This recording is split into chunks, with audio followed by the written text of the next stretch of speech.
যদিও ইন্টারনেট উদ্ভাবন ও বিকাশ মূলত 20 শতাব্দীর শেষের দিকে পশ্চিমা দেশগুলোতে সংঘটিত হয়, তবে প্রাচীনকালের মুসলিম বিজ্ঞানী ও দার্শনিকদের অবদান বিজ্ঞানের নানা ক্ষেত্রে গুরুত্বপূর্ণ ভূমিকা রেখেছিল, যা পরবর্তীতে আধুনিক বিজ্ঞানের অগ্রগতি এবং প্রযুক্তির বিকাশে সহায়তা করেছে। মুসলিম বিজ্ঞানীরা গণিত, জ্যোতির্বিজ্ঞান, চিকিৎসাশাস্ত্র এবং পদার্থবিজ্ঞান সহ নানা ক্ষেত্রে অবদান রেখেছে, যা তথ্য বিনিময়ে এবং পরবর্তী প্রজন্মের প্রযুক্তি বিকাশে গুরুত্বপূর্ণ ভূমিকা পালন করেছে।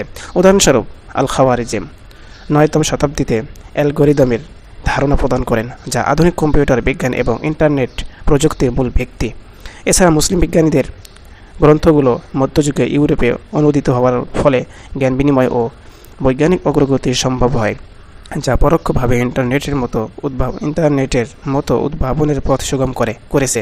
তবে সরাসরি ইন্টারনেট উদ্ভাবনের ক্ষেত্রে মুসলিমদের তেমন কোনো গুরুত্বপূর্ণ অবদান ছিল না। ইন্টারনেট মূলত আধুনিক তথ্য প্রযুক্তি ও কম্পিউটার বিজ্ঞানের অগ্রগতির ফলাফল, যা বিশেষত মার্কিন যুক্তরাষ্ট্রের গবেষণালব্ধ ফলাফল হিসেবে আবির্ভূত হয়।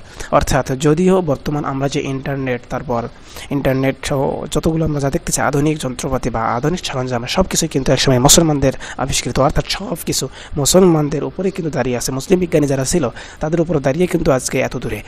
আমাদের সাথে সহমত থাকলে ইয়েস, না থাকলে নো লিখে জানিয়ে দিন।